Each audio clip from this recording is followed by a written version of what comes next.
Libal, consultant for Human Rights Watch in Texas. Bob, thank you for your time. Yeah, thank you so much for having me. Human Rights Watch visited the Texas-Mexico border. What do you found there in the middle of this Lone Star operation? Yeah, I was in Eagle Pass on the Texas-Mexico border last week, and what I saw was completely devastating. I saw multiple asylum-seeking families, including at least 4 babies who were essentially trapped under the razor wire barriers that had been constructed on the U.S. side of the river. They were denied water by Texas and Nebraska military members who'd been deployed there and told to walk 3 miles in the 100-degree heat downriver to a place where migrants are often arrested for trespassing.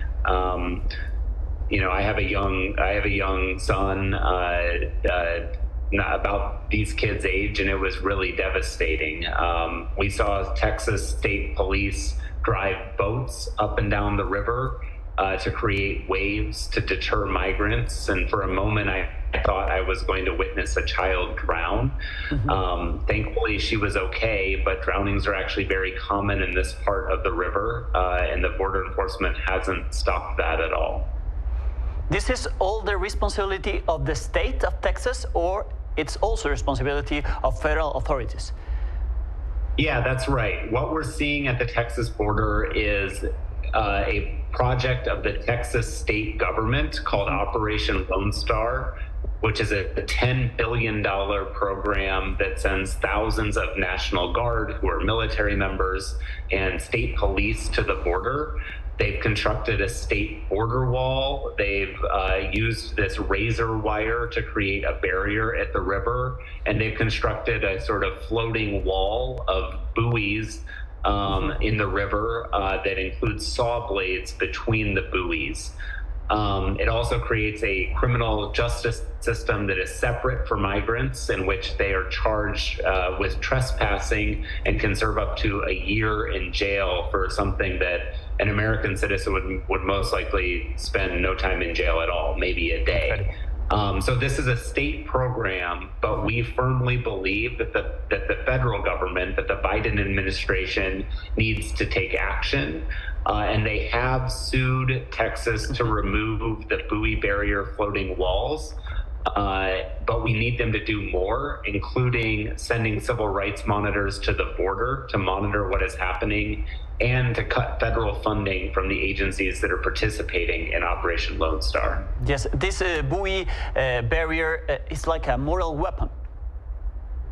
Yeah, I mean, it's essentially a series of giant buoys that are anchored to the ground, to the bottom of the river, and they have what appear to be sharp blades constructed between them. So the idea that they're there to help anyone isn't credible, right? They're really there to deter. You know, we have seen multiple injuries from the concertina wire, from the razor wire that has been constructed along the river banks in Texas. From the Mexican side of the border, do you think our authorities, Mexican authorities, could be doing more to protect those migrants? Well, I think obviously anything that the Mexican government can do to protect migrants and to ensure that people are able to legally seek asylum in the United States, which is a right under both the U.S. and international law, so not deterring people from lawfully seeking asylum at ports of entry, is incredibly important. And it did become the case that these buoy barriers were actually on the Mexican side of the river. My understanding is that they've now been moved back to the Texas side. But there was perhaps an opportunity there when they were on the Mexican side. But I think the Mexican government has sent diplomatic notes about the buoy barrier wall, which was referenced in court, federal court, on Tuesday. where the U.S. has sued the state of Texas to try to remove that buoy barrier system. Yes, blocking the possibility for migrants to ask for asylum is violating their rights, correct? Is this a violation by the Texas government? Yeah, that's right. I mean, it's both a right under international law and under U.S. law to seek asylum on U.S.